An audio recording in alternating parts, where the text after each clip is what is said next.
the same. Time's so unkind, you and me.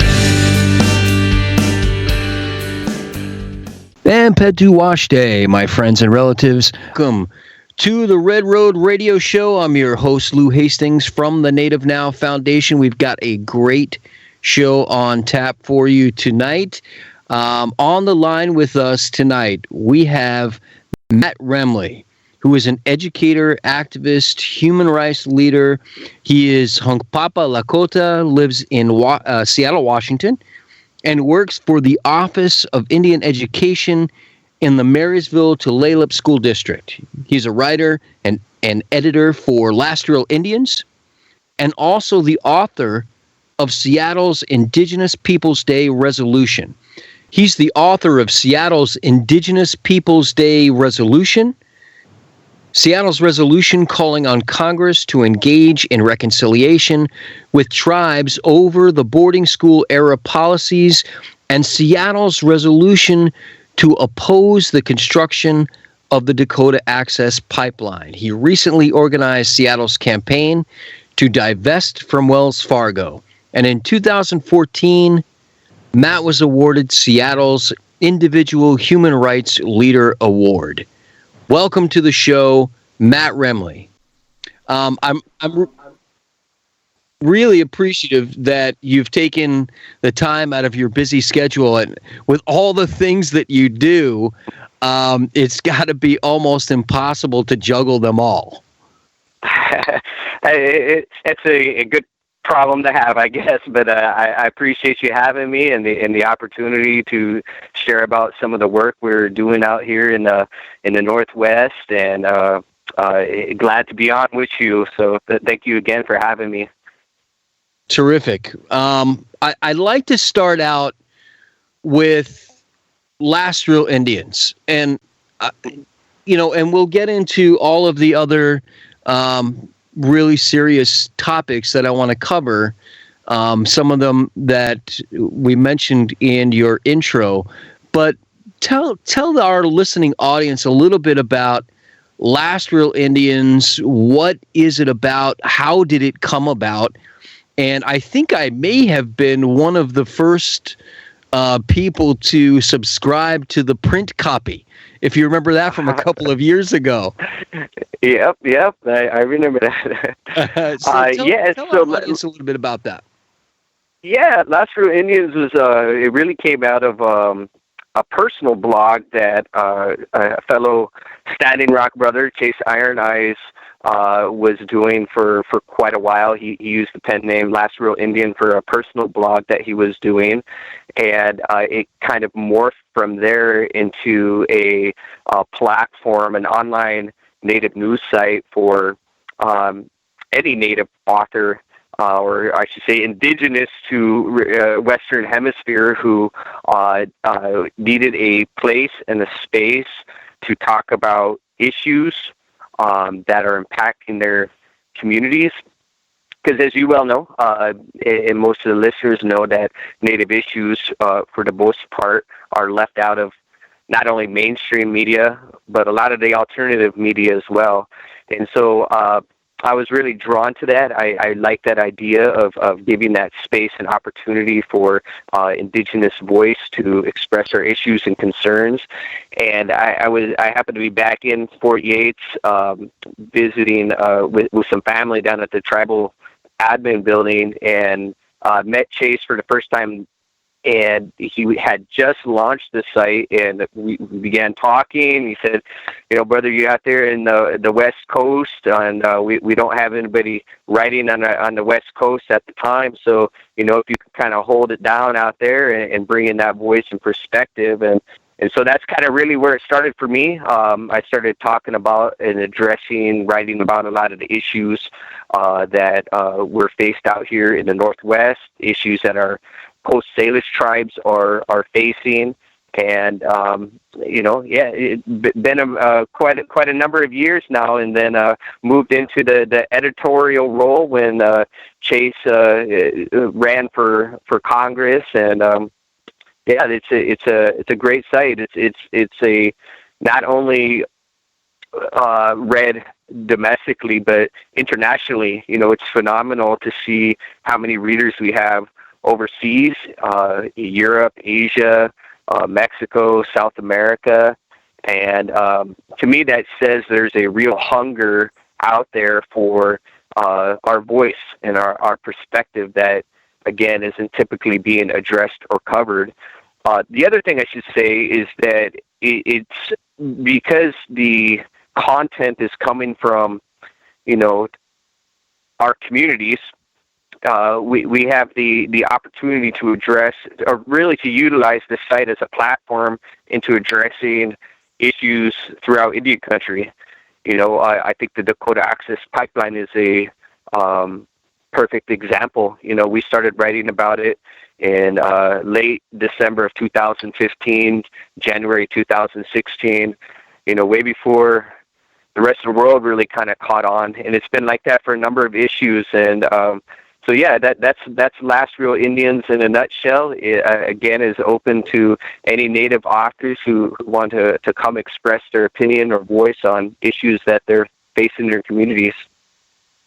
And I've been following not only your writing, but also Last Real Indians on Twitter and on Facebook for all of that time. So I've seen all of the awesome. content. Thank you. Yeah. Oh, absolutely. And absolutely promoting it. And I was going to ask you what kind of consumers that you have for the content, and you explained it, that there is readership all around the world, indicating, as you said, that need for that content. Because I'll tell you what, Matt, I know you do a lot of traveling and speaking in a lot of different places. And I don't know if you've noticed this, but living on the East Coast as I do, you barely ever hear anyone speaking about anything that happens in Indian country. And it's one of the reasons that we started the Red Road Radio Show a couple of years ago down in Southwest Florida, because there was no content except for what was being put out in Indian country. And we felt the need to amplify that voice. And when we brought it to the radio station down there near where I was living, they said, man, absolutely, there's no content like that around here. So do you find that to be true when you come out to the East Coast, or when you speak to people from the East Coast, that there's really no indigenous content in media outlets out here?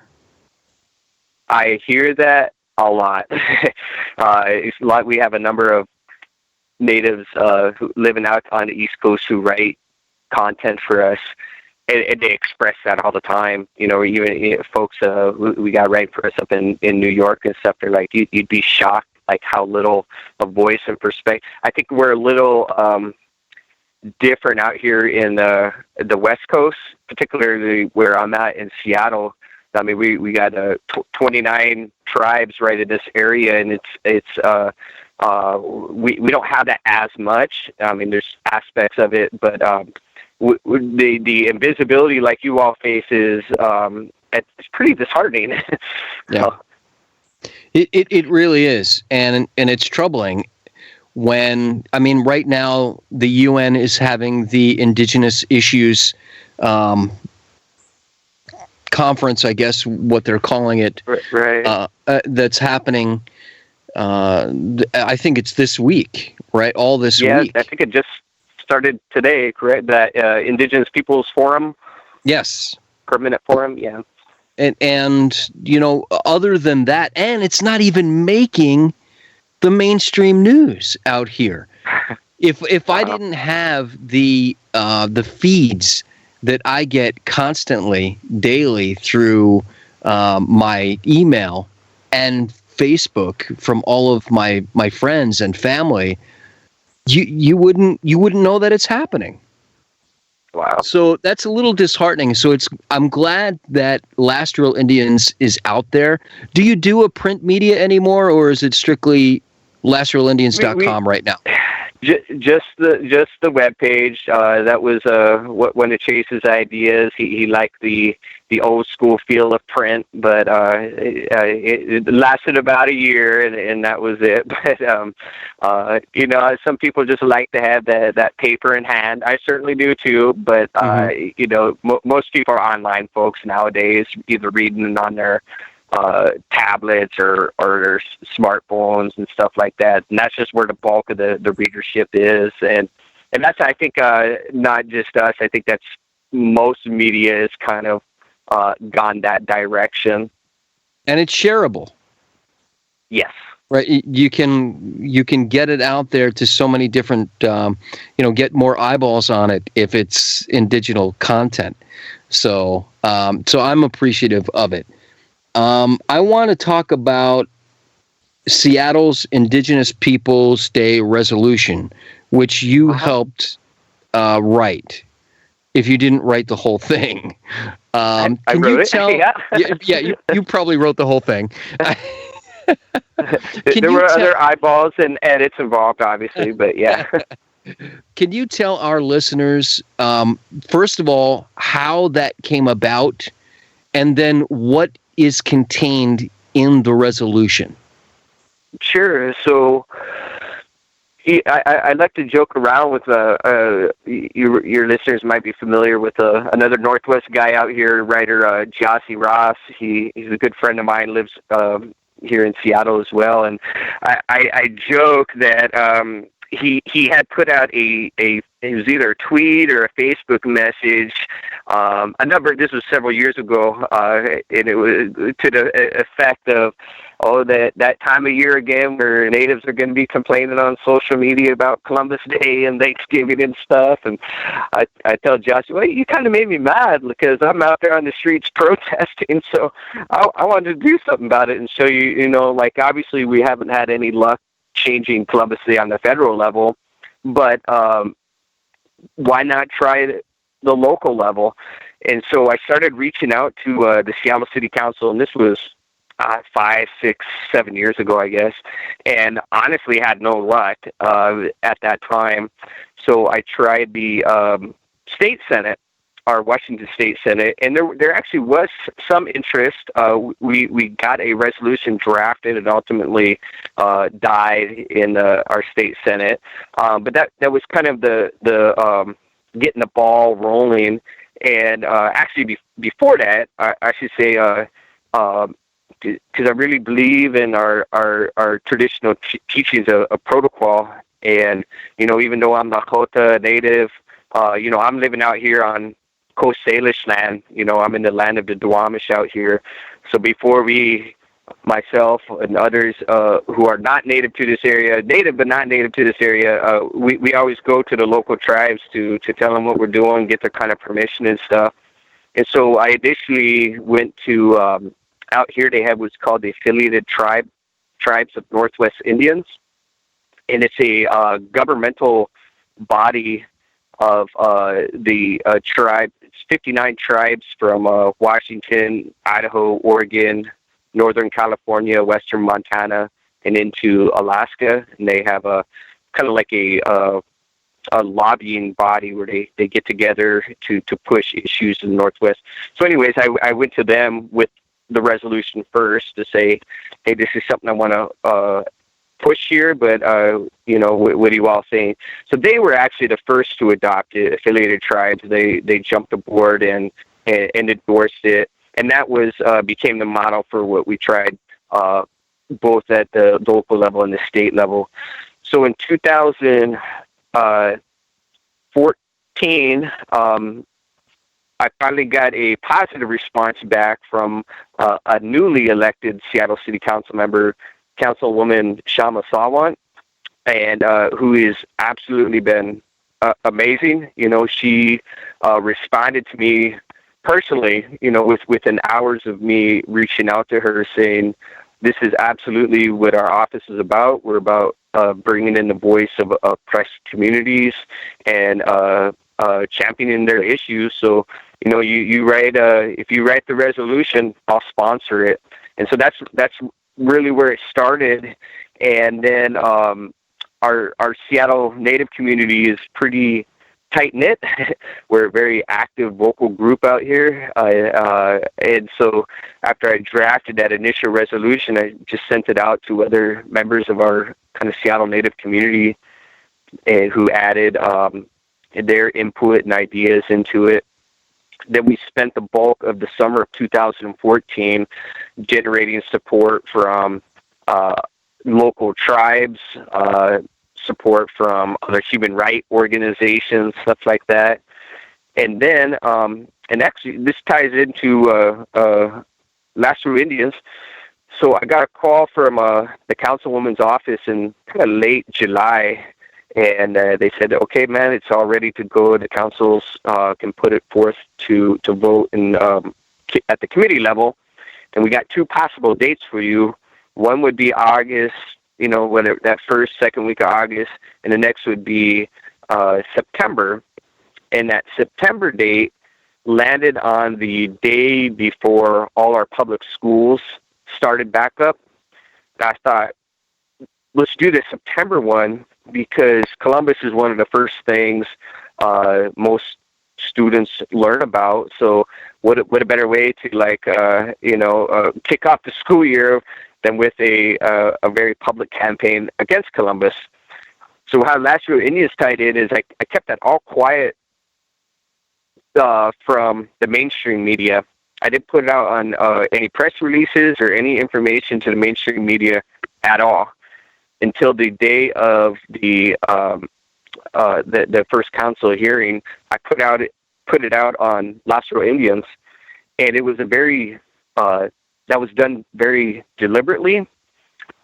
The thought was, if we put it out on our site, we control the narrative and we control the content, and the rest of the mainstream media has to go through us and through our narrative if they want to cover this story.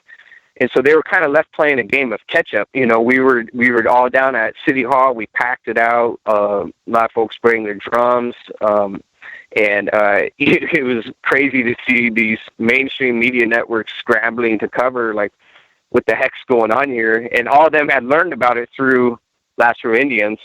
Mm-hmm. And so, that was the start of it. It took another month for it to actually pass. We had some fairly interesting, very heated city council meetings where some local folks showed up and would scream and yell at us and all that kind of stuff. But what would they say, Matt? What was their big complaint against it? A few different ones. So we did have some folks who were of Italian descent, and they kind of felt it was an attack on their heritage. So whenever they brought that up, we would simply remind them that the day is called Columbus Day. It's not called Italian American Heritage Day. That what we are specifically addressing is all those atrocities that Columbus and his crew committed. Mm-hmm. And in that has absolutely nothing to do with whatever his ethnic background was. So we had a lot of those folks, but then we'd get the kind of trolling, bigoted types who would say things like, natives should be grateful that Europeans came here, because if we didn't come here, you'd still be uncivilized, and look at everything that we've brought your people and stuff like that. So those type of comments too. But unbelievable. And to be honest, it kind of worked in our advantage, in the sense that I remember the second subcommittee hearing we had, a very vocal group of people opposing showed up. Another thing, actually going back to that very first hearing, another reason I put it out on the day before and didn't give it to the mainstream media at all is by doing so, it did not allow our opposition to have any opportunity to rally and show up to the city council hearing. So for at least that first one, it's just us there, several hundred natives packing out the council chair. chambers calling for Columbus Day and absolutely no voices calling for opposition. So the opposition had to play a game of catch up too. But anyways, at that second one, when they did show up,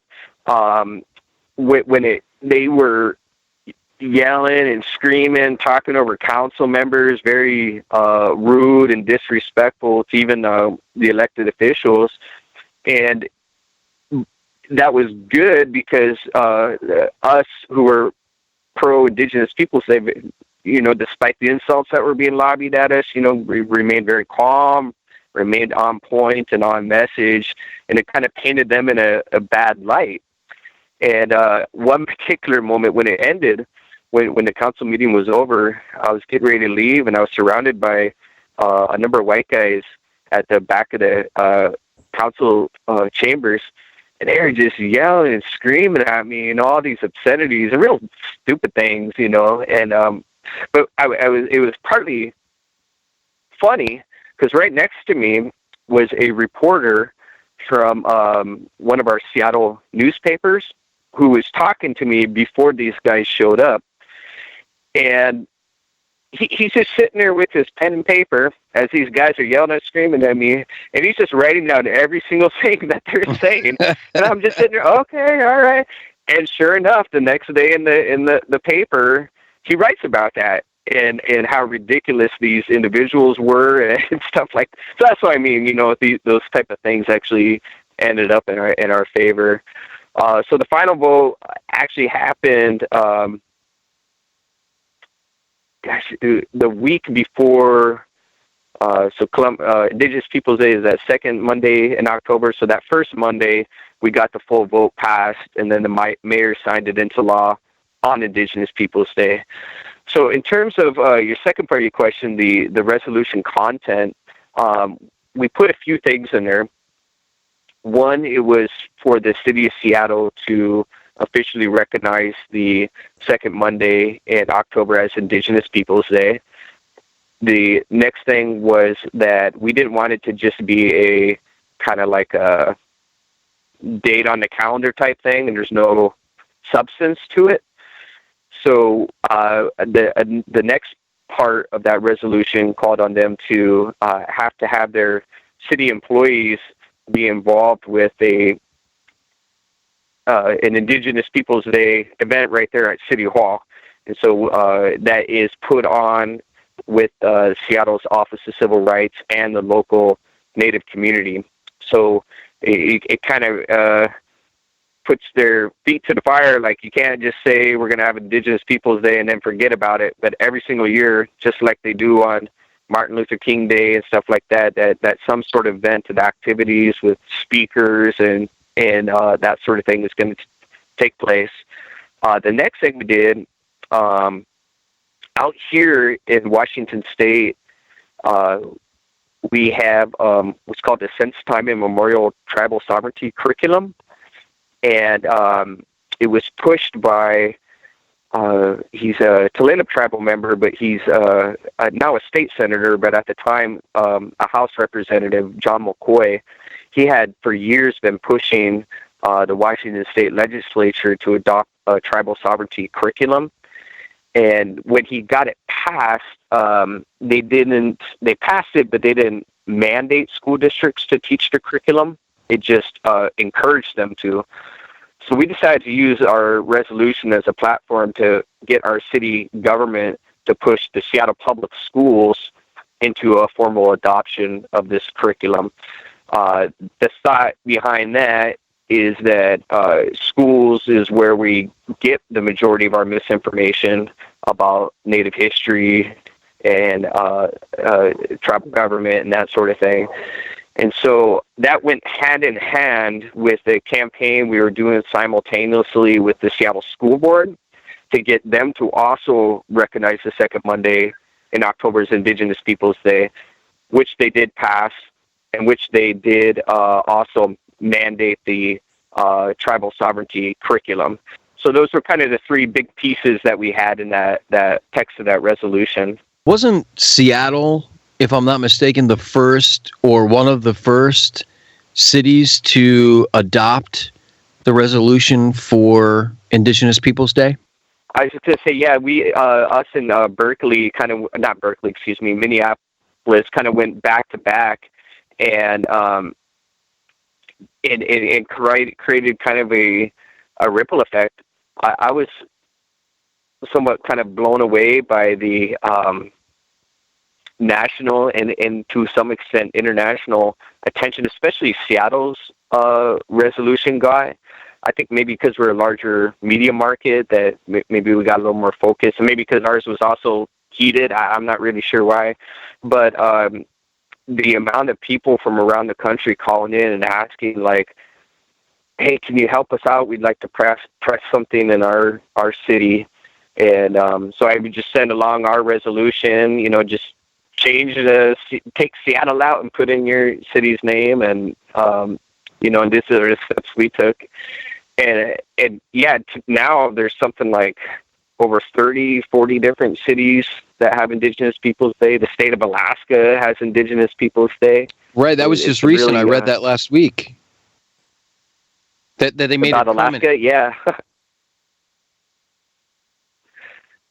So that is remarkable that there's a groundswell and as you said, this wave of interest that has gone not only international, but to see the cities one by one adopt their own resolutions, but similar to, if not almost exactly patterned after what you were able to accomplish in Seattle. So great work there. And I hope that you get contacted by many, many more cities so that this continues to go.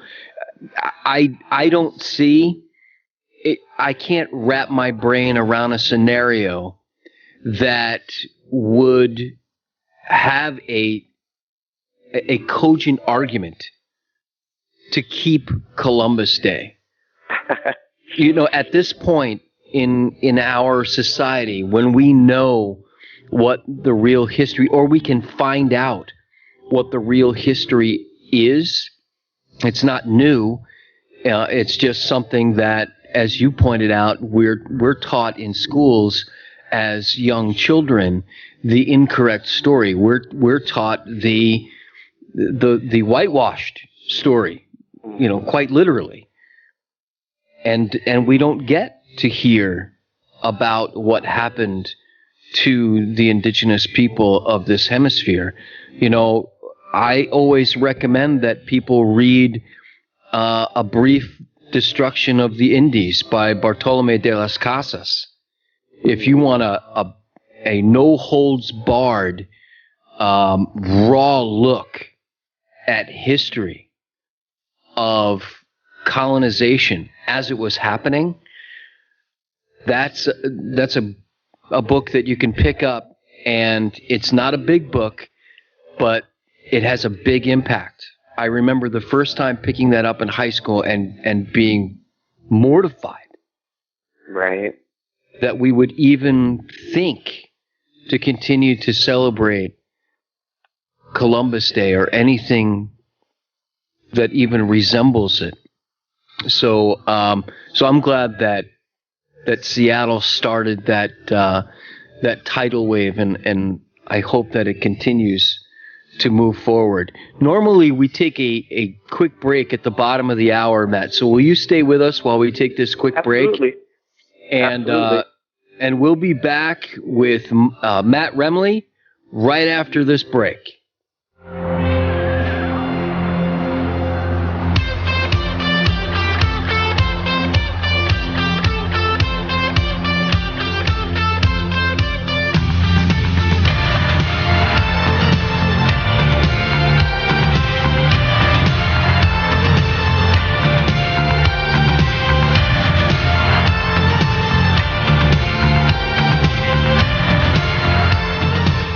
It's the Red Road.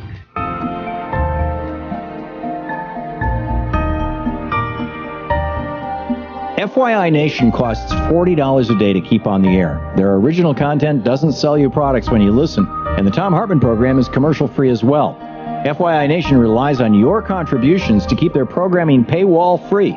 If you can't contribute, word of mouth is just as important. Tweet them at hashtag FYI Live or visit their chat at FYINation.com. And thank you for supporting FYI Nation. Every Tuesday through Friday, radio professional Nicole Sandler is live with The Nicole Sandler Show, bringing you amazing interviews and progressive commentary that draws you in. Listen live at 3 p.m. Eastern, or you can find her podcast at NicoleSandlerShow.com on demand.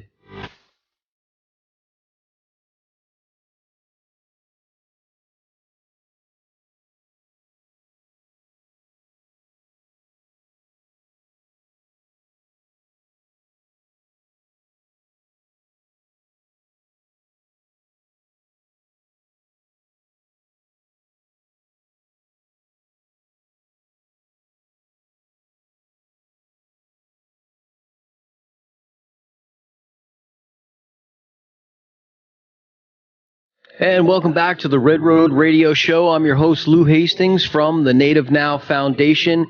And joining us tonight, we are visiting with Matt Remle, who is an educator, activist, human rights leader, editor, and writer for LastRealIndians.com. And we were just talking about the resolution in Seattle for Indigenous Peoples Day.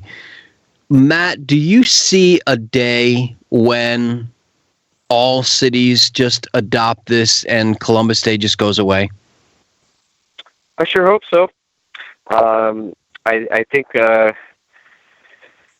we're chipping away at it, and to your comment before we went on break that you mentioned the journal, the book, and from the first-hand accounts of the colonization that Columbus and them were involved with, the brutalness of it. Honestly, we used a lot of that in our campaign, and would say to the council members, we're not making this history up.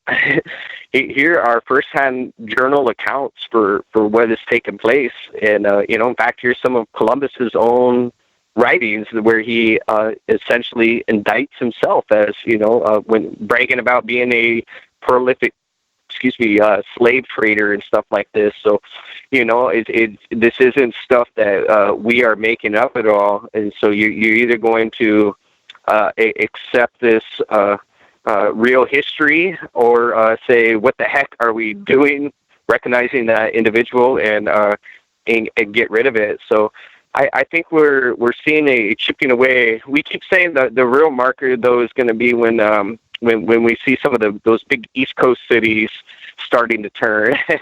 So we're waiting for some out there, especially a New York or something, where you got some real heavy celebrations, parades that take place on that day. Absolutely, and I'm hopeful that does happen sooner rather than later. But if we continue to get the word out there, to continue to get support, and now with the medium the way that it is, where you have citizen journalists, you have independent media like LastRealIndians.com. We have the ability to have a show called the Red Road Radio Show that can broadcast worldwide. When we first started this broadcast, we were on a radio station that had a reach of about 400,000 people, and I thought that was awesome, And then when the opportunity arose to do a podcast, and I moved to Pennsylvania from Florida, and FYI Nation said, absolutely come on board. And I can thank Thomas, our esteemed executive producer, who's on with us for that, for seeing the content and going, yeah, come on board. And that's then awesome. Thinking there's no limit to what we can put out there and amplify that indigenous voice. So I hope so too. I think that the big cities will fall. And it won't be begrudgingly either. It'll be somebody, this bunch of people that will say, come on, really? Are we really going to be trying to fight to keep Columbus Day anymore? Is that really where we are? Right. So hopefully that's how that happens. I totally agree, and I think that the other thing you're seeing is that a lot of organizers out there now are really understanding the power of local organizing, that we can actually get quite a bit done and accomplished in organizing, whether that's within our own tribes or our own cities or on the local level, and have profound impact, that can have that sort of ripple effect. And that's one of the things I've wanted to push in a lot of the work that I've been involved with is to show folks, that a committed group of just a small handful of individuals can make some really impactful change on your local levels that may or may not have ripple effects, but a lot of time does. So that's been very encouraging, and I think you're seeing a lot more of that take place. Absolutely. And I'm going to throw this out there now because I see the clock ticking away. And normally, normally we would break at 11 o'clock. But if you're willing to stay on with us, because I have so many questions for you, just for a little bit longer over that time, do you think you have that kind of time? I am. Well, yeah, I'm on West Coast time, so it's not quite as late for me. Because I don't want to shorten the message that I want you to get out there. And this is a perfect segue, what you were just talking about organizing on a local level. And I was sort of struggling with the two subjects that I wanted to ask you about next. And I'm trying to figure out which one do I want to go with first. And you decided it for me with the direction that you were taking this. I want to talk to you first about Dakota Access and the events at Standing Rock, because, and I've been saying this on this show since I got back from Standing Rock in September of last year, that Standing Rock is sort of the benchmark for anything that happens from now on in the indigenous communities and tribal nations.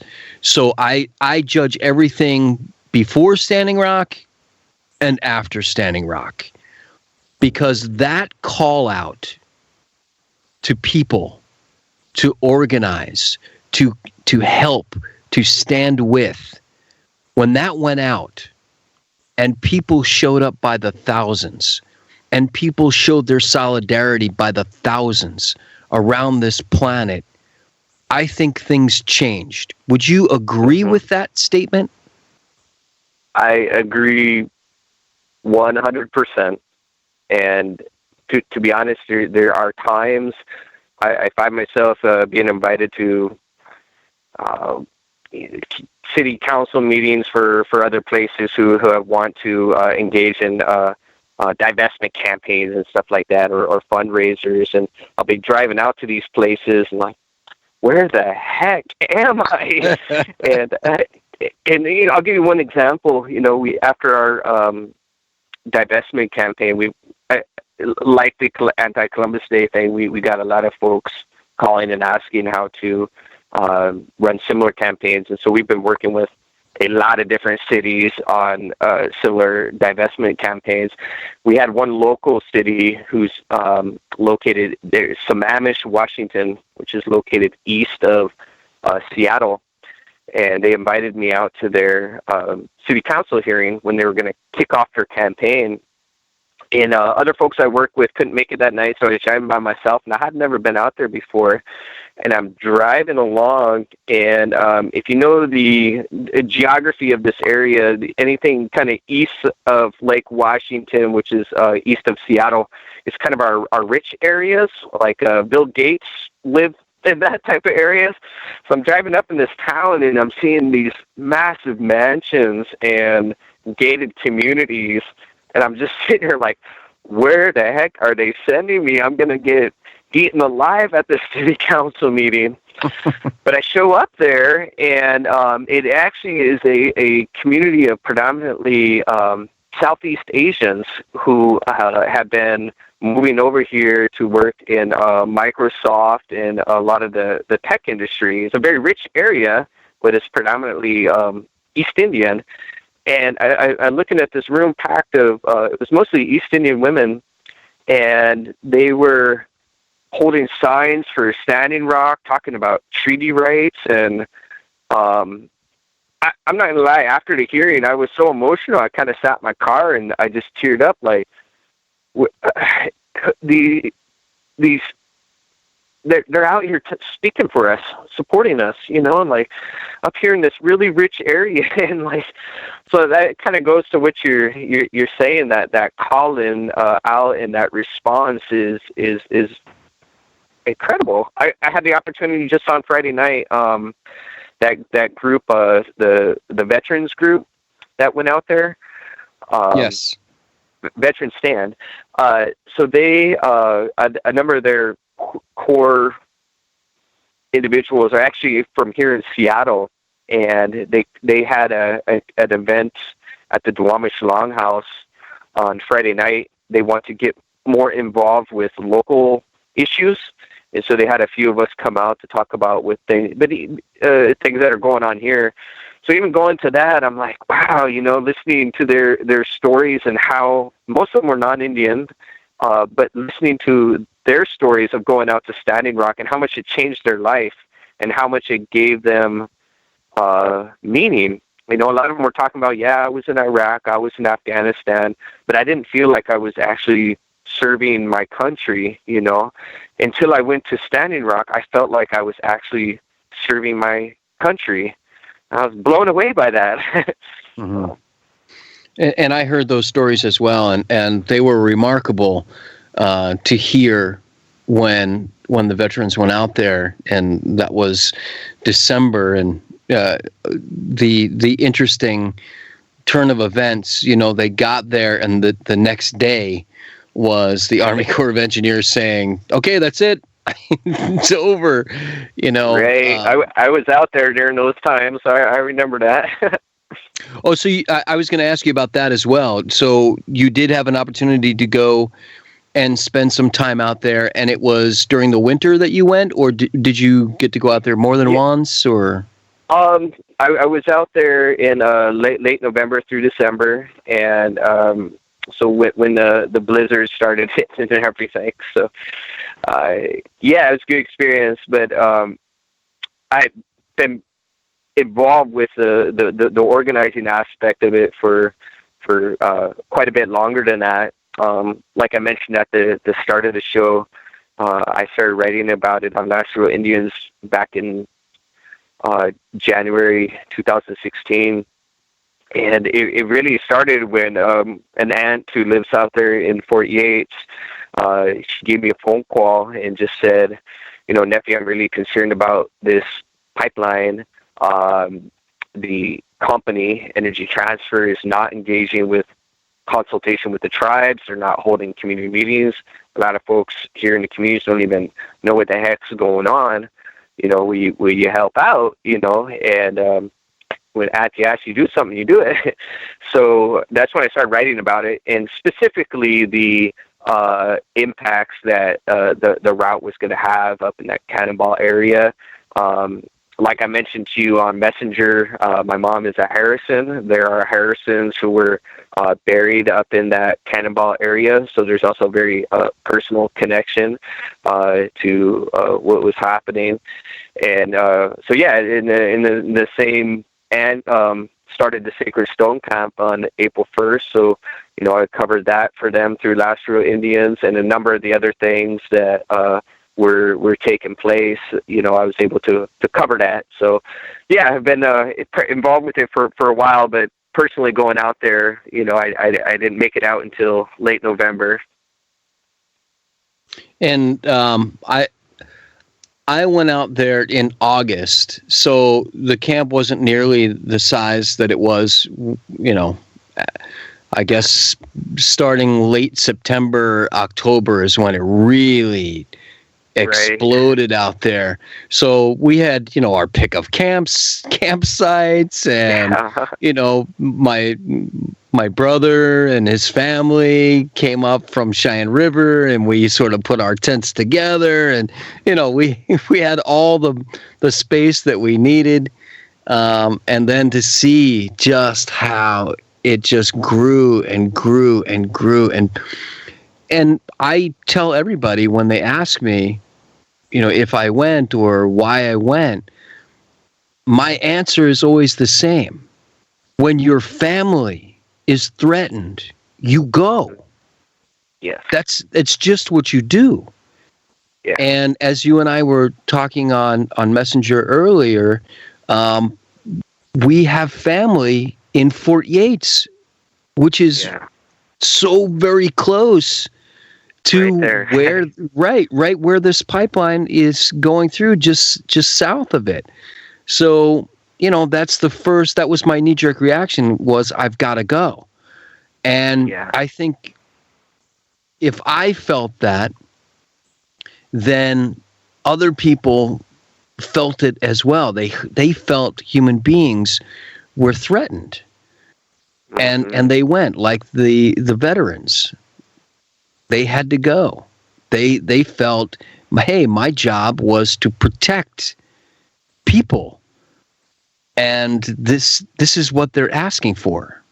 They're asking for protection. And it was just unbelievable to watch the whole thing unfold. And of course, the shocking turn of events, well, not quite so shocking, after the new administration got in and, flipped the script on everybody and canceled the environmental impact statement and said, we're going to go full force. And it seemed like the whole time that Energy Transfer Partners was empowered through the lead up to the election. And then, of course, the day after election day, Mr. Warren said, that he was not going to stop.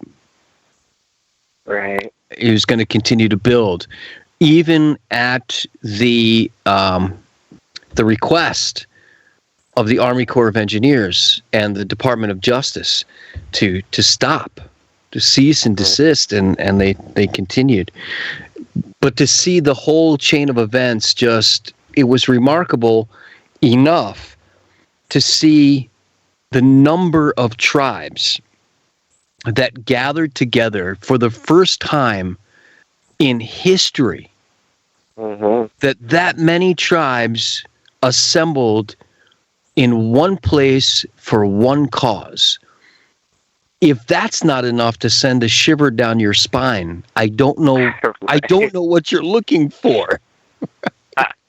In the so many offshoots of stories from it, in the global response. I mean, seeing people in Germany and Japan and around the world, that's why I was kind of referring to of just it's almost overwhelming sometimes. I mean, it's beautiful. It's absolutely beautiful and overwhelming in a good way. But that tells me, at least I like to think, that what that's about is there's a real craving and desire on the part of humanity, at least a portion of it, for a different way of living. And they were seeing that in Standing Rock, and hopefully can take that home and build that from there in their communities. But yes, a very, very powerful moment that's still ongoing. We were helping coordinate some efforts today of individuals who went down to Wells Fargo shareholder meeting to disrupt it and challenge Wells Fargo directly. So the story's still unfolding. Absolutely. And our esteemed executive producer has a question also, Matt. Thomas, did you have a question? Yes, Matt. Thanks for coming on once and twice. My question is this: I want to go back to where we started at the beginning of the hour with where you were talking about hopefully the East Coast would start to come on board, and that I'm the audience. This audience might not know, but if you listen to my show that I do, some say, you know that I'm a huge Sopranos fan and mobster fan type of movie buff, and in the Sopranos, they actually did an episode about the Italian American community's reaction, and when it was called Christopher, and the Italian American community's reaction of how they behaved towards indigenous people protesting Columbus Day parade that happened in Newark. And now this was Hollywood and everything else in 2002. But my question goes to, how do you think Hollywood has handled this issue? And do you think more of, even though it was the Sopranos of all things, actually taking it on is a good thing? Because I thought that coming from, a generic white male's perspective, I thought they handled it quite well, considering they could have done a lot better or a lot worse, than it's Hollywood. So right. I was just wondering on your position on how Hollywood has handled the issue, and if you had seen that episode. I didn't see the episode primarily because when I turned 19, I unplugged television and haven't had one since then. Though I do have it set up to watch Netflix. But I did see the YouTube clip of that particular exchange when they were talking about Columbus, and I thought that was great. A way to open up dialogues to a base audience that we wouldn't have normally. So yeah, there's absolutely a role in this space for Hollywood and non-native communities to play in support of issues like abolishing Columbus Day. Ironically, I didn't know that setting took place in, you said Newark, right? Yep. Newark, I want to say that is one of the very few East Coast cities that has actually adopted now an Indigenous Peoples Day. I want to say they did it a couple years ago. So, yeah. That's remarkable. We're actually coming up to the top of the hour. So once we do, we're going to go to another break. But when we come back, Matt, we're not going to go to break just yet. But when we come back, I want to spend a nice chunk of time talking about all of the work that you're doing with the divestment campaigns.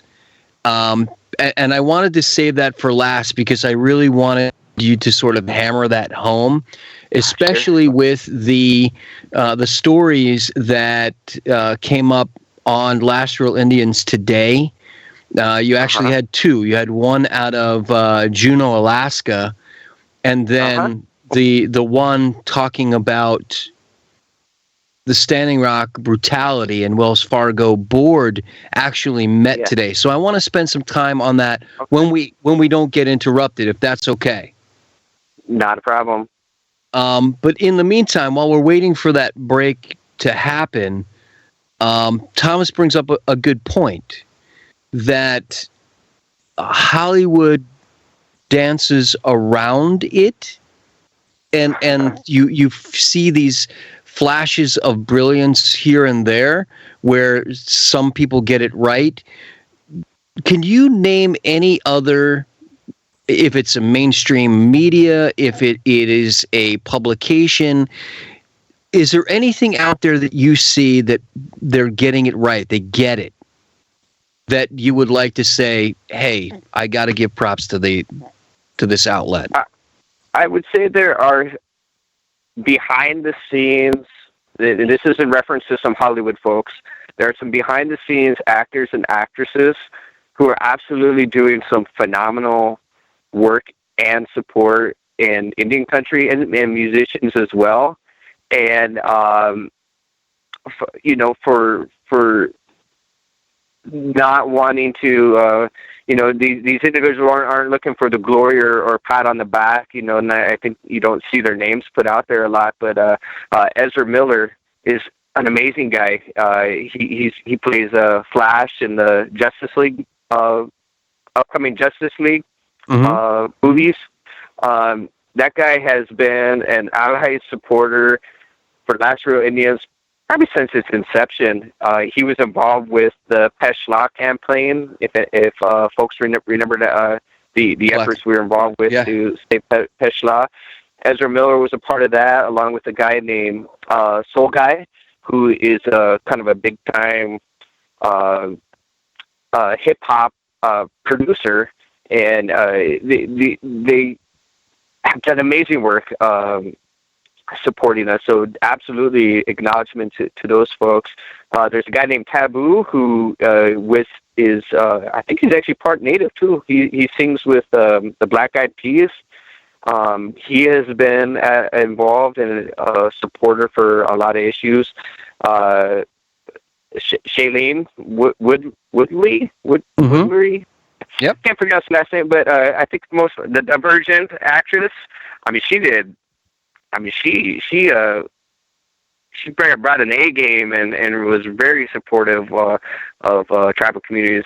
I really like that work that Lawrence O'Donnell did with his. I'm forgetting the name of his show.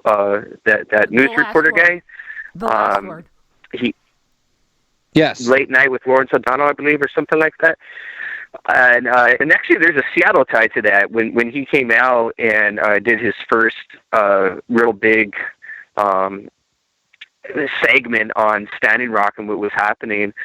So when the arrest started happening in August, we decided to do some local solidarity actions here in Seattle. And at that time, there weren't really any protests or demonstrations taking place outside of Standing Rock.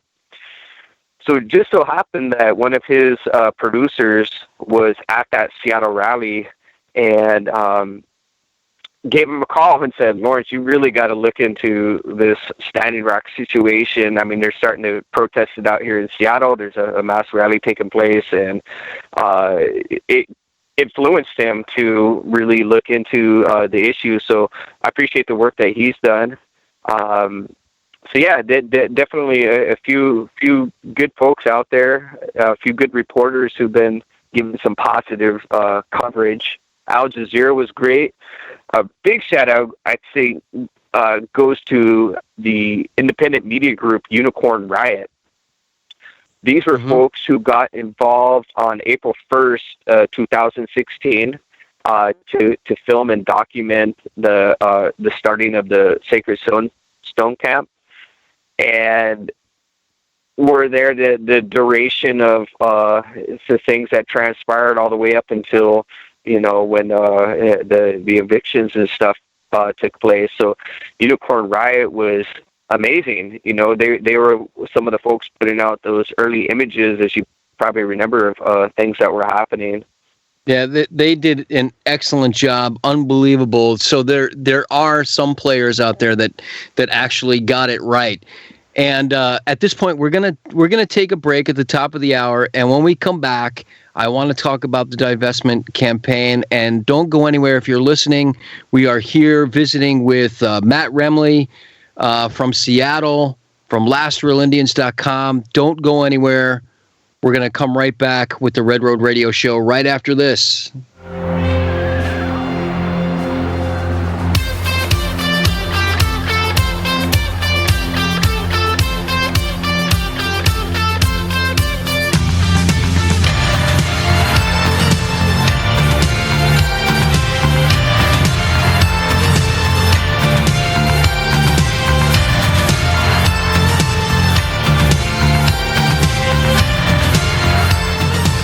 It's the Red Road. Are you a night owl? If so, you can stay up with me, Tom Hartman, at midnight with the Tom Hartman Program. Tom Hartman Program is paywall free thanks to your generous donation to FYINation.com.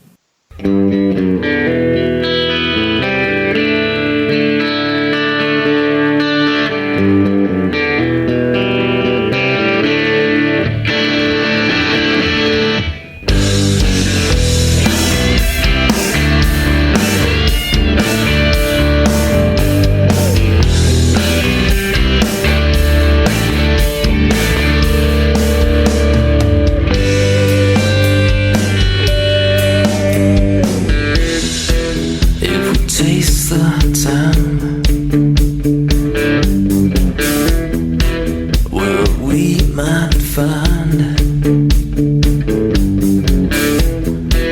I was really on the same. Sounds so unkind, but you and me. And Pep 2 Wash Day, my friends and relatives. Welcome to the Red Road Radio Show. Normally at the 11 o'clock hour, you would be hearing a replay of a show from last night. But guess what? You are still hearing us live because we are just we're having a grand old time visiting with Matt Remle from Seattle. Matt's in Seattle, so it's only, 8 o'clock there, Matt? I still have daylight. Yes. Okay, so we're still good. We're going to hang out for a little while longer. We've got so much to get to. We really covered a lot of information in the first hour. So if you're listening to the Red Road Radio Show on FYNation.com, if you've gone to the redroadradio.com and listening on TuneIn, that's great. If you can't stay up any later, don't miss the replay. Go to iTunes because it will be up there. And check out our archives, of course, on the Red Road Radio Show. And Matt, I want to extend this invitation to you as well. Of course, absolutely. If you would like to use this show at all for Last Real Indians, would be honored if you want to use this in any way you think would be important. Oh, thank you. I appreciate that. Yeah, we'll absolutely link up to it. Terrific. We were talking right before break about the impact of Standing Rock and the impact of local organizing and people getting together. And this was a movement that got everybody not just interested, but involved to actually put this into action. And really, nobody personifies that any better than you, sir, for what you've been doing. And I've been following it. You've been out there on the front lines in Seattle with this divestment campaign with Wells Fargo, because they are one of the major funders behind Dakota Access, among others.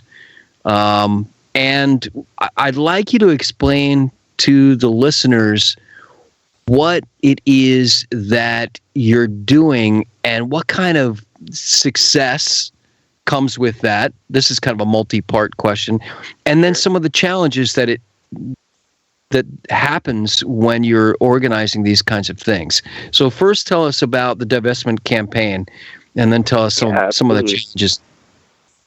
So it really started in, I want to say early to mid-August 2016. There is a guy who's actually based here in Seattle too. His name's Hugh McMillan, and he works with an organization that's also out here in Seattle called Food and Water Watch. And he was the individual who dug through all the SEC filings and put together all the banks and financial institutions involved with both the Dakota Access Pipeline specifically and Energy Transfer Partners more broadly. So folks might have remembered those graphs that started coming out in August of who's funding Dakota Access Pipeline, and that came from Hugh. And he's a great guy, and continue to work with him on a number of other projects. So when I saw that, the first thing I actually did was included it into an article on Natural Indians, and at that time just said, hey, here's a real simple thing you, me, all us individuals can do, and that is if you bank with any one of these banks listed here, close your account, and divest from it. In September, I just happened to find out that Seattle did its banking with Wells Fargo, and so I reached out to actually the same council member that I worked with on Indigenous Peoples Day, who was the same council member I worked with on those other resolutions you mentioned as well. Like I said, she's pretty awesome lady, Council Member Sawan. It really started with just a simple text message that I sent to one of her assistants. I just said, hey, I see you guys, City of Seattle banks with Wells Fargo. They're one of the banks behind Dakota Access Pipeline. What would you all think about a divestment campaign? And got the exact same response as the other resolutions, and that was, yeah, let's do it. Let's get together, let's write it out and make it happen. And so that started in September. We started drafting the ordinance, and so the different pieces we put into there that I think are important to kind of highlight. One, we didn't want the city to simply end its $3 billion per year relationship with Wells Fargo and then put their money into Bank of America or Chase or one of these other banks, because that wouldn't really be a victory. Right. So one of the things we wrote into our ordinance is we call it socially responsible banking guidelines. And what that is a whole series and set of criteria that when banks are bidding for City of Seattle contracts, these criteria count towards their overall score of whether they're going to get the contract or not. And things that are included in there, which is kind of leads into the second thing we really wanted to include in the ordinance, is that we wanted to spell out all the ways that Wells Fargo is a bad actor. We should divest from Wells Fargo not only because of their investments in Dakota Access Pipeline, but also because of their investments in private prisons, through the GEO Group, through mass detention centers, their predatory lending practices of communities of color, their making up of fake bank accounts. So we put all that into the ordinance, and we put these things into the socially responsible banking criteria that you being the bank, when you're bidding on these contracts, you're going to get negative marks if you have found to be involved in predatory lending practices, if you're financing mass fossil fuel projects and those sort of things. So we got that established in that ordinance as well. One of the other reasonings in there of putting all that information is that gave us another platform for community organizing. Seattle's a very active place for all kind of activist issues, and so we saw that as an opportunity to draw in other community organizers and other communities to organize in support of this ordinance. So we got a lot of folks, especially within the African American community, who are organizing against mass incarceration. So the inclusion of talking about Wells Fargo involvement in funding private prisons bring that whole community in. Just south of Seattle is a mass detention center where a lot of when ICE is doing their raids of especially a lot of Mexican, South American communities, that's where they end up. And Wells Fargo's one of the backers are there. So we included that there in our ordinance, and that drew in that community as well. And so it gave a very strong vocal organizing base to show up to these hearings and committees to push the ordinance. And we were finally successful in February getting it passed. Drawing on one of the lessons from the Indigenous Peoples Day, or one of the outcomes of the Indigenous Peoples Day resolution, was that ripple effect that we were talking about. And so we assumed in organizing this ordinance that we were going to have the same impact, especially because Seattle's account was a fairly large one, $3 billion per year that it had invested in a multi-year contract with Wells Fargo. So we'd assume that we'd have the same ripple effect. So while, the bureaucracy of politics, it takes a while to get an ordinance passed. And so while time was being passed, we were reaching out and working with other organizers in other cities and locations. And at this time, also a lot of media was starting to happen, like, hey, look what Seattle's doing. So we got also a lot of phone calls and emails like, hey, we want to do something in our city. How do we find out who our city banks with? And so we started developing kind of a database of various cities and who they're banking with.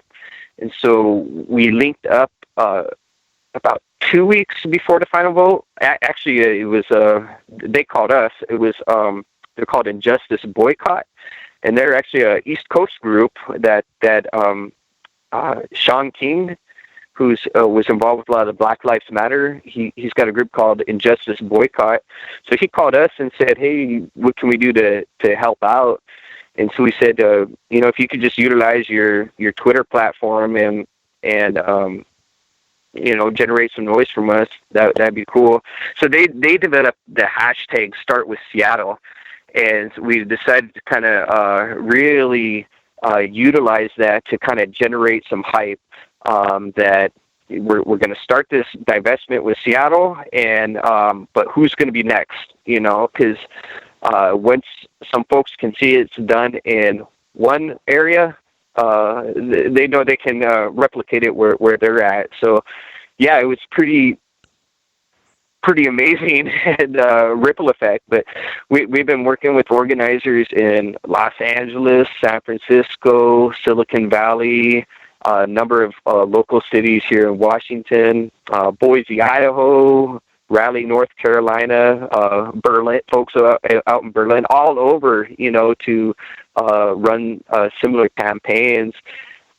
One of our members, Rachel Heaton from Muckleshoot Tribe, she developed a guide to divestment, because we were generating so many calls, and we put it on Last Real Indians and then sent it out to anybody calling, like, here's a step-by-step 1, 2, 3 guide to running a divestment campaign in your city. So, after we went, there was the next major city to go was San Francisco. They divested $1 billion.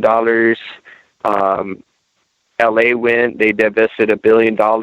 Davis, California. A number of tribes have been divesting. The one that you referenced to start it off, the lead into this, the Alaska one. So the lady who she's an awesome lady, Stephanie Masterman. She's Tlingit Haida. So she actually lives here in Seattle, and she was involved with all our local organizing out here. She spent time in Standing Rock, and when she came back from Standing Rock, she's one of our young leaders out there. So she's the one who brought that resolution to the Tlingit Haida gathering that they just had. And the other one that was the Wells Fargo shareholder meeting, that came from her name's Jackie Fielder, and she's Mandan and Lakota. She was the person we were working with in the she's based in San Francisco. She ran their campaign down there, and she called up last week saying, "Hey, we got individuals saying they'll fly us out to the shareholders meeting." So I unfortunately couldn't make it because it was too late of notice. But that's how that one came about. And she went and made some noise there today. I believe one person was arrested. She was taken out of the building by police, but yeah. So wow. Small world of organizers. So we're kind of all working together and supporting each other. And it's interesting that the eviction from the camps at Standing Rock has had almost the opposite effect of what Morton County and the administration really wanted, right? They wanted everybody to go home and be good little, followers and people who obey. And what they got was multiple camps across the country, multiple organizing in divestment campaigns on both coasts. I've seen them over here in Washington and New York. Yeah. Remarkable. Yeah, and it's one of the thoughts with divestment. I mean, it's a strategy utilized in other movements throughout history, but obviously our moral argument didn't work. They Energy Transfer and they didn't care if they were bulldozing sacred sites or burial sites. So we didn't win that argument with them. So what do corporations and understand? And that's money. And I'm hoping that they'll begin to take notice now that especially as we get our larger cities and not just larger, any city taking out real money, and that hopefully they'll take notice. We decided to do a pre-action against the Keystone XL pipeline a couple weeks back. And Trump gave the green light for that one too. One thing about Keystone is they currently don't have project level loans from any banks to build it. I know they're still waiting on a few permits from like Nebraska and stuff like that. So we decided to do our own preemptive kind of attack, and we went back to our city council and said, here's another resolution that we'd like to get passed that would exclude any bank from bidding on City of Seattle contracts if they give money to TransCanada or any tar sands related project, and that one passed. And so hopefully, if that's something that also takes off across the country, maybe no banks that will even give them the loan, so we could stop that thing before it's even started. So. That's really interesting, Matt. I didn't even think about that.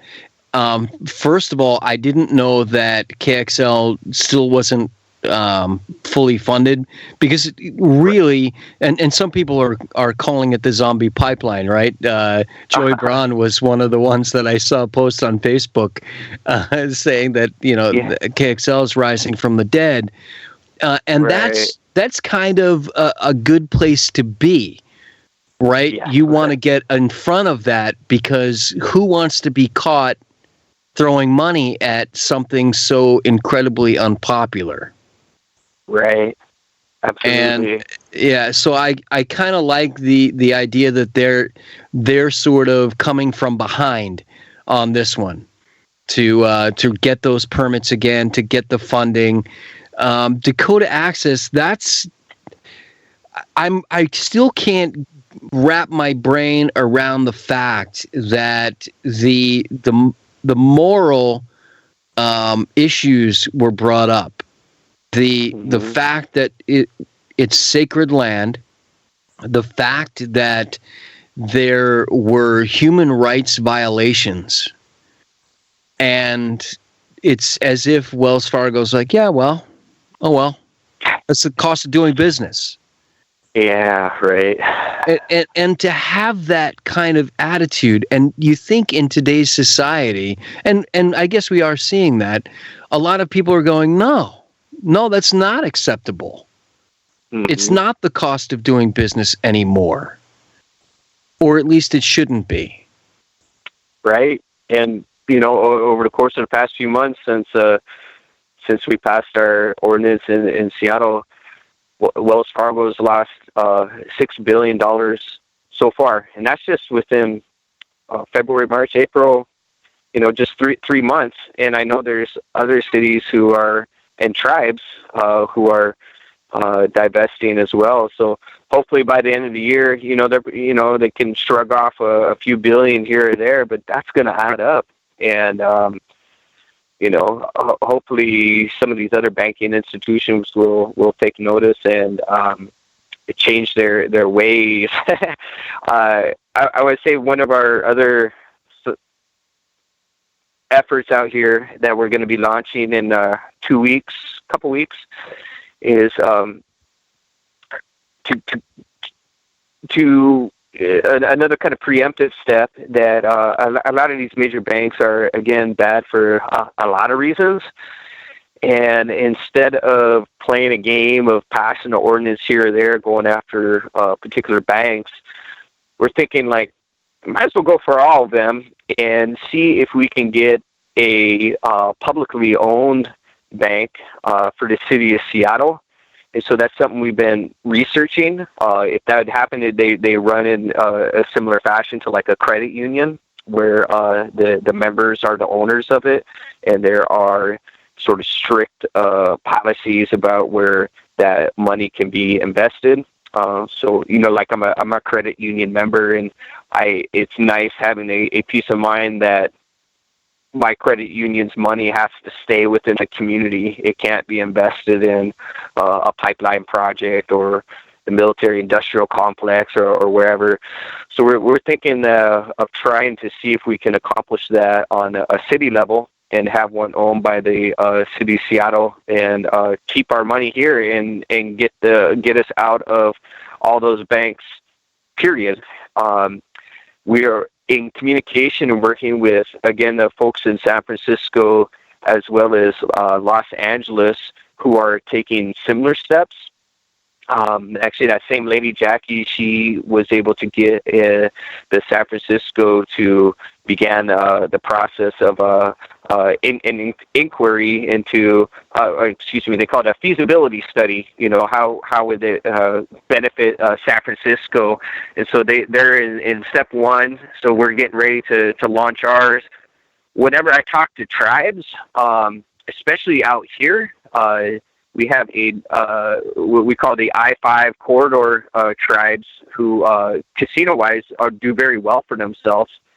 And I'm always saying, like, why don't you guys have your own tribal bank? Like, why are you giving money to Wells Fargo and these guys? Like, if we're talking about tribal sovereignty, I mean, how much more tribal sovereign can you get than having your own bank? I mean, you're just throwing it away by giving it to these other banks who when you give your money to Wells Fargo, that interest and stuff isn't coming back to you. That's going elsewhere. So we're trying to push some of our tribes who have the means to open some tribally owned banks. One of the more successful ones is kind of going out your way. The Chickasaw run a bank that, from my understanding, is incredibly successful. So hopefully some other tribes will begin to model them.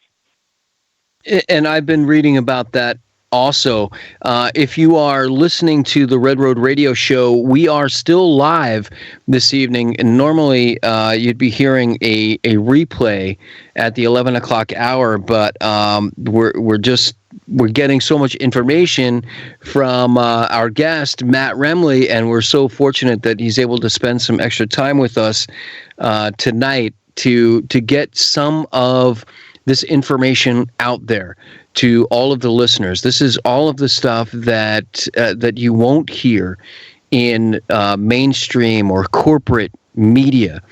And I just wanted to let you guys know that we are still live on the air on the Red Road Radio Show. Check it out. I want to sort of stay on that subject with you, Matt, a little bit. It reminds me, when you're talking about sovereignty, when we took the Red Road Radio Show and we were able to broadcast on KLND, Virgil Taken Alive was gracious enough. And by the way, today's his birthday, so big shout out to Virgil Taken Alive. He invited us to do the Red Road Radio Show on KLND, and Brother Chase came out to speak about, and this is going back 2 years ago now, about making those kinds of moves to sort of develop and engage in economic development to become actually sovereign. And he was not necessarily talking about banks, but banks is those would be a good way to do it. Another would be he was trying to convince the tribal council at Standing Rock to adopt initiatives to bring hemp and hemp products to Standing Rock, to create this sort of economic engine to get things going. That's what you're absolutely right when you talk about tribal banks. That's what's going to fuel that move toward whatever sovereignty can be, right? There's a limit. But tribal nations and indigenous communities in this country haven't reached that limit yet. In fact, there's a huge gap between the reality and what is possible, or what should be possible, and what can be pushed to be possible as far as sovereignty goes. Yeah, absolutely. You know, I want to say one of the joys and I have in living out here for most of my life is to be around these Coast Salish tribes and watching how they operate and organize. And one of the things I greatly admire them, you know, they're very fierce in defending their treaty rights, number one. I mean, we had the folks probably familiar with the fishing wars, you know, of the 50s and 60s. You know, I mean, they're very adamant in the protection of their right to fish, and that spills over into so many campaigns that they run out, are engaged in out here. It's truly inspiring. But you know, I see that spilling over into you mentioned hemp. So folks might know here in Washington State, we passed legalized marijuana a few years ago, a couple of years ago maybe. So anyway, some of the tribes, they said, well, you know, it's still illegal on the federal level, but you know what? We're a sovereign nation, and we're going to, whether you morally agree with it or not, you know, I have to decide the point, but from a business perspective, they're like, the rest of Washington State is cashing in. We're going to open our own pot shops, and quite a few tribes have, you know, and almost like a defiance to the federal government, saying like, you know, all right, we're challenging you, and the economics of what some of these tribes that are doing out here is awesome, and I think that's all kind of a step towards what you're talking about, and banks would be an amazing next step. Agreed, and we're even seeing the Bureau of Indian Education sort of giving up the reins just a little bit in some areas, right?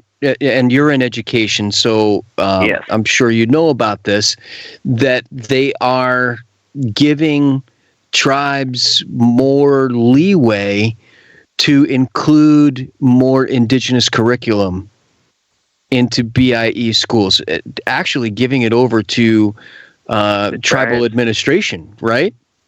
Yes. So out here we have what's called compact schools, and this was also pushed by now State Senator John McCoy of Tulalip, who I'm an admirer of his work as well. I mean, he's watching the work that he's done on a local level to push treaty rights, tribal sovereignty issues is inspiring to me. So anyways, he got another bill passed a couple years ago. They call it state compact schools. And it's what you're talking about of literally handing over, and these not just BIE schools, but public schools, period, that might be on tribal lands, handing it over, and from the curriculum content to the school structure, the tribes are getting the reins. And so we got now at least 4 tribes. I know the Suquamish, the Lummi, and a few other are running their own schools 100%. So another good wave of things to come, I'm hoping.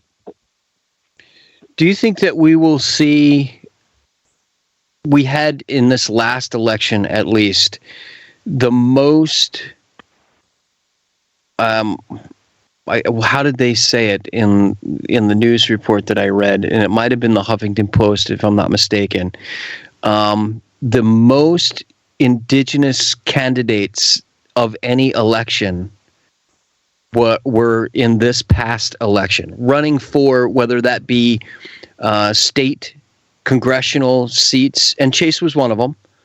Yeah. And some actually winning, and Senate seats. Do you think that we will continue to see that increase, hopefully exponentially, as the elections start to continue? Wasn't it the Green Party or some independent party put Faith Spotted Eagle as vice president? What part? That was out here. That's right. That's exactly right. That was my good friend Robert Satayacum of the Puyallup tribe. Yeah. Yes. She got one of the only the only votes, right? Electoral votes, right? Yeah, he took a lot of heat for that, and for the because he was one of the I forget their official name, but the person to give the Washington State electoral vote to Clinton, and he came out and said, "I'm not going to do it." He was originally a Bernie Sanders delegate who came back from the Philadelphia convention utterly disgusted at what he saw take place to Bernie delegates, and said, I can't do it. And so, yeah, he put his vote out there for Faith. That was remarkable. Do you see that kind of support increasing in the future? And I'm asking you that because I still am going to stick with that. There's before Standing Rock and there's an after Standing Rock, and we are clearly in a after Standing Rock era, or in it right. Still, if you really want to think about it. Do you think that kind of push will continue for elected officials? I do, and I certainly hope it does. And I think especially in some of your states like the Washingtons and Arizonas and stuff that have more sizable native populations. Definitely, I think again, coming back to Washington, I think the Native community has also seen the power of its vote, that it can truly sway elections. I mean, we're maybe 3% of the state, but it's a pretty close divide there. And I think it was in 2000, 2000. If you remember, a guy named Slade Gordon, he was just absolutely anti-Indian state senator, and he was running for re-election. And the tribes got behind Maria Cantwell, and she won a very slim margin of the vote, and has been in the state senate ever since, and has been a total champion for tribal issues. But to this day, she acknowledges that it was tribes and the native vote that put her into office. So whether that's folks who are more natives running for office, or natives really understanding the power of our vote, in the Montanas and stuff like that, we have the power to sway elections, that I hope that trend continues, and other states can see the power of their voice, and hopefully it trickles down into other areas too. Again, going back to what we were talking about in the first part of the conversation of the power of the local elections. So not just our state governments, but our city councils or school boards or, tribal councils. Hopefully people will get engaged and active and involved in those areas, because we have such the ability to affect change on those real small levels. You get on your school board, then you got the power to change a whole curriculum. So I hope that happens. I hope think you that definitely happens too. see a lot of. If nothing else, I think you definitely have a lot of very active people in communities now post that coming out of Standing Rock. Indeed, and with the election, the midterm elections coming up, I would love to see Lastrell Indians actually go out and maybe do a piece on either indigenous candidates that are running in the midterm elections, or, as you pointed out, candidates who are friendly to communities in Indian country. I think I would love to see something all in one place where that could be shared out and people can get behind it, because people were coming from all over and supporting Chase when he was running, even though that was sort of fairly, if you think about it, fairly local. He had a lot of attention. There were people that were coming out from Hollywood and visiting Standing Rock, right. and Right. there they were with their arm around Chase, saying, here's our answer. Continue to elect indigenous people so that they can have a say over indigenous communities. It's really, it sounds simple, but Right. it doesn't usually work. One thing I admired about his effort there is I think he from the get-go was pretty realistic that North Dakota is a deep red state. Yeah. But I know in talking with him, he's like, if I'm not out there challenging them, though, then he's not going to be pressed on these issues and these, his vote to oppose the Violence Against Women Act because of the Native provision and stuff like that. So I'm like, you know what? That's a good line of thinking, because even if we know that, well, I might not have a shot to win, but at least I'm on this platform, I'm going to have a voice, and I'm going to have an opportunity to get these issues out there, then that itself is a good thing. Here locally, we're actually getting behind a independent for our city's mayor position, and so you got a lot of the Native community here who's supporting a lady who actually, she went out to Standing Rock, African American lady who's totally supportive of Native issues and spent some time out, like I said, in the camp. So, we're like, even though Seattle's a much more progressive place than other areas, we're like, well, let's push it some more. Let's see how much further we can go. Indeed. And I think you're going to see that in places like Seattle. You're going to see that in places like Denver. You're going to see that in places like Minneapolis.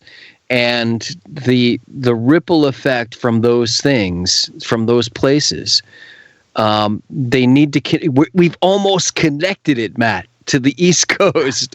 We're getting there.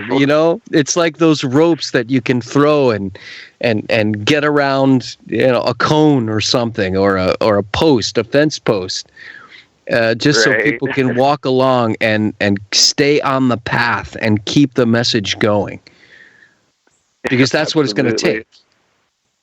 Yeah, and then another amazing thing to see is some of the kind of cross-community organizing that has come out of the efforts in Standing Rock and the divestment campaigns, and I think just communities period. Like, we need to support each other and be there for each other's issues. When his Trump put out his first travel ban thing, our same Native community who was involved with the No DAPL Seattle stuff, we showed up at our airport. We helped shut down our SeaTac airport in support of them. Because, and then vice versa. When we were holding No Dakota Access Pipeline actions and rallies to pass our ordinance, the local Muslim community was in turn showing their support for us. So that's another thing we've been really trying to push, is this kind of cross-community, cross-cultural organizing. And while our issues might be different sometimes, like, that's okay. What we really need to do is band together and support and uplift one another.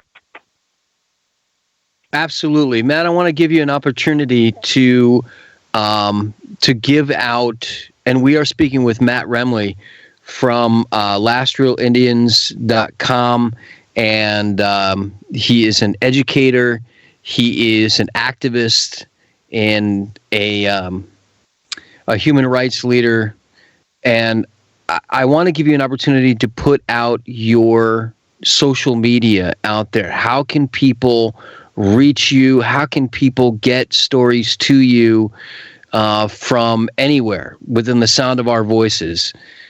Sure. So you got the web address there, lastrealindians.com.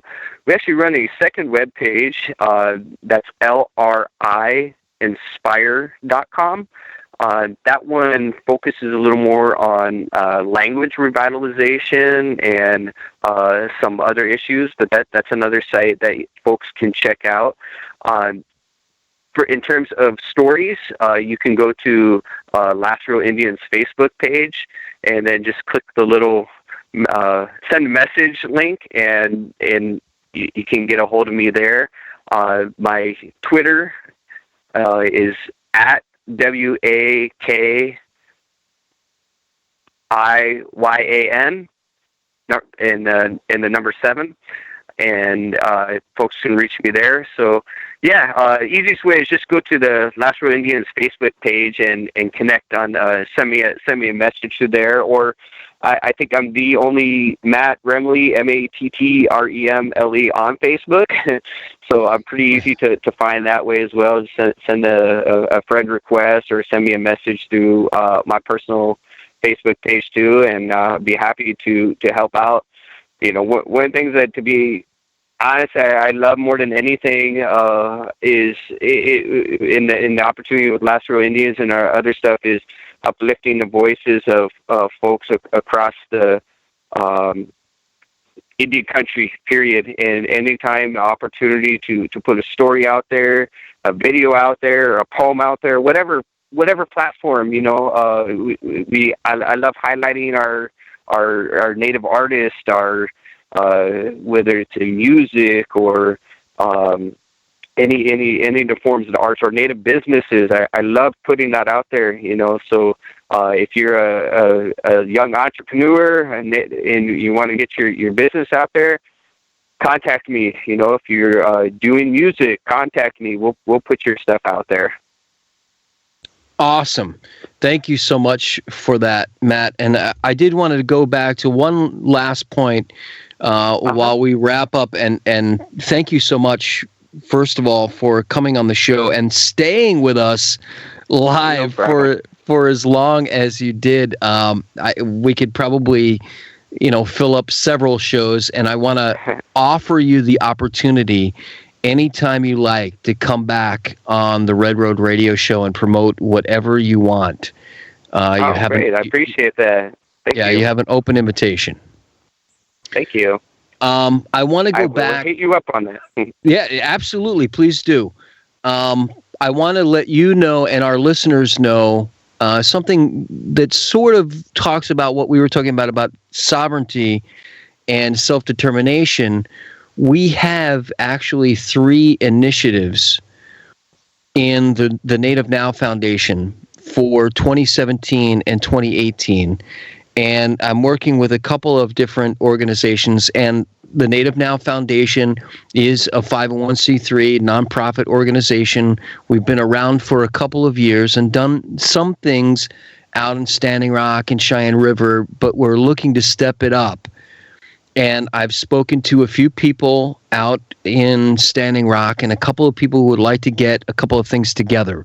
Number one is to bring back the Nakota horses back to Standing Rock. And for those who listen to the show, know that I brought this up before, talking about what the Nakota horses mean to the Hunkpapa, at least. And they are descendants genetically of the horses that Sitting Bull surrendered to the United States military when they had to hand over their weapons. And there are very few left in this country. And the Nakota Horse Conservancy is going to work with us to get some of those horses back to Standing Rock, back home. That's where they belong. And a lot of this has come from Tahashi John Eagle Sr., who works with horses out in Standing Rock. And so we've sort of made that connection. And as soon as we raise enough money, we'll be able to do that. Another piece of our initiative is to bring the buffalo back to Standing Rock. The genetically indigenous buffalo from Yellowstone that they are slaughtering year after year because of the fear of brucellosis and the fact that Yellowstone is not fenced, so they're roaming out into surrounding ranches, and the ranchers are afraid of their cattle, even though there are no cases of brucellosis moving from bison to cattle. They opt to slaughter these bison. They're the last genetically indigenous bison left, not only on this continent but in the world. So the Native Now Foundation is working towards that too, from an idea also from John Eagle to create this buffalo economy.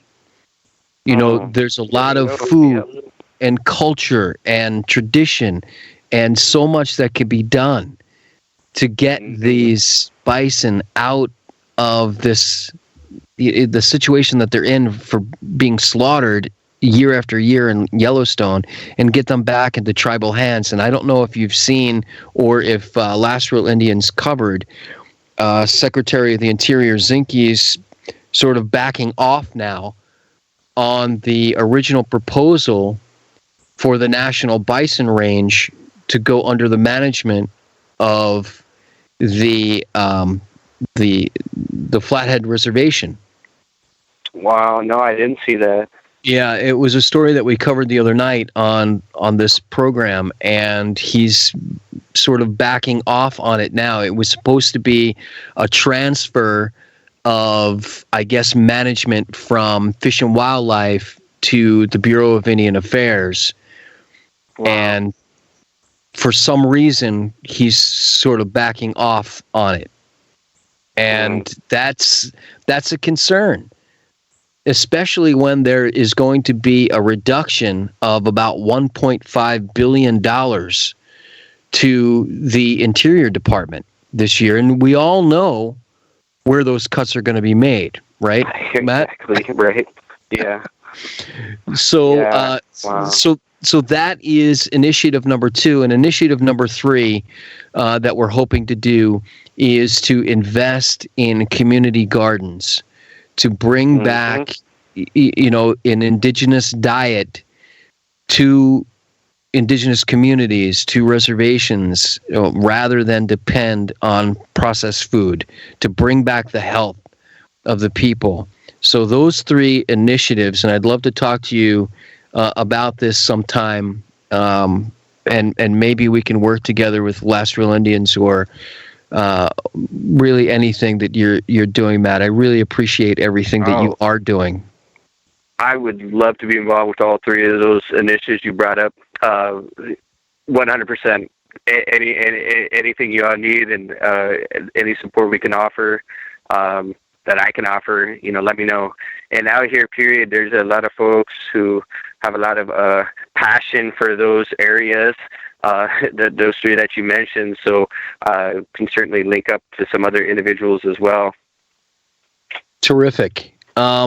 We have just a couple minutes left, and I wanted to give you sort of the last word. Normally, I give my parting thoughts, if you will, at the end of our show, but I want to give that opportunity to you to speak to our audience and tell them what you want them to know at the end of our sort of marathon little visit here that we've had.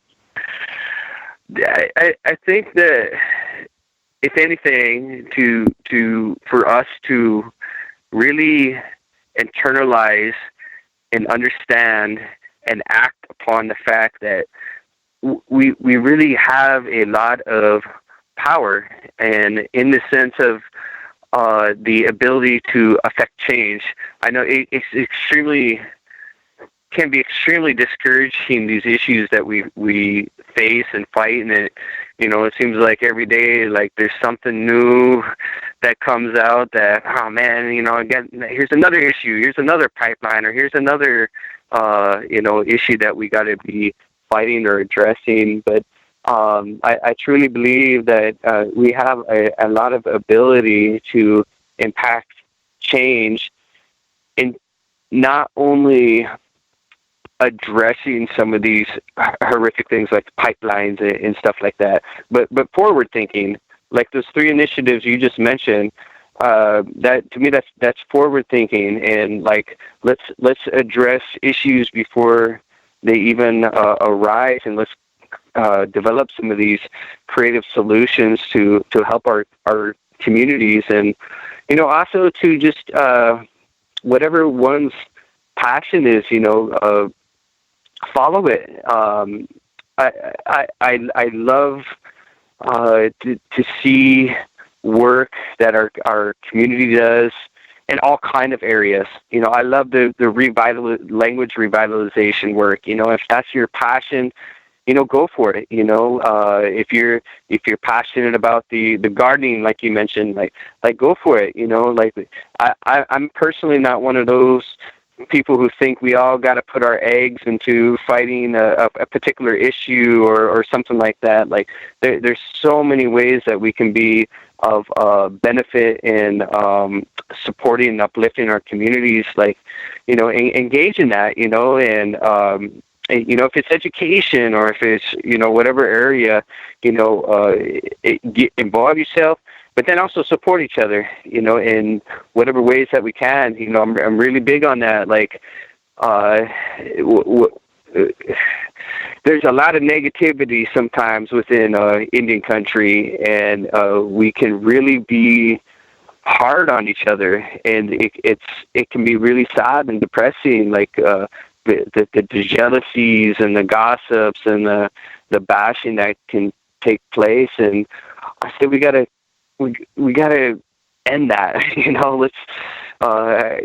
Let's reverse that. Out here, a lot of these coastal tribes, when they're saying is we lift each other up. They raise their hands. We're lifting each other up, and I like that. I like that idea of lifting each other up. So I guess that would be kind of my parting thing is let's drop that negativity. Let's lift each other up and support each other in whatever amazing, brilliant ways people are involving and engaging themselves.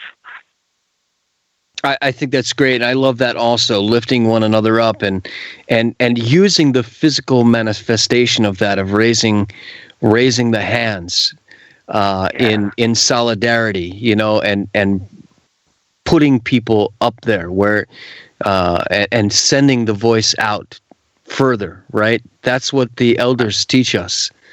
Mm-hmm. That you speak when you have something to say, and you're quiet and humble when you don't. and all the other stuff is just background noise. So with that, Matt, I just want to thank you so much for coming on the show. I really appreciate you taking the time to visit with us, and I really mean when I say we're actually going to link Last Real Indians up with our website so that people can go there and read the stories often, every day and often. I appreciate that, and serious, get back in touch with me about those initiatives. I want to see how we can help out. Absolutely, I appreciate that too. So everyone, thank you for joining us for the Red Road Radio Show on this very special show with Matt Remle. And Matt, we're going to have you on again. Absolutely, no doubt. When you're doing something big out there and you want to shout it out to the world, absolutely ring me up and say, Lou, I need to come on the show, and you're on, brother. Thank you, man. Well, I appreciate it. All right. Have a great night. All right. Doksake. And that'll do it for another edition of the Red Road Radio Show. Don't forget, this show was live for 2 hours tonight, as opposed to our other normal show of an hour, and it was great. We got a lot of information from Matt. We're so thankful that he was able to join us, and we've got a lot of guests coming up in the next couple of weeks. I want you to keep checking in, keep checking out our show, and let's take Matt's advice, because that holding one another up and working with one another and joining together, joining our voices together with one another, that's what's going to make the difference. Not just talk, not just individuals, but together. That's how change happens. I want to thank you all for listening as always, and we'll see you next time on the Red Road Radio Show.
Stephanie Miller, the most listened to progressive morning show, is live Monday through Friday at 9 a.m. after Democracy Now! Bring your funny bone after you get the news without a corporate media bias.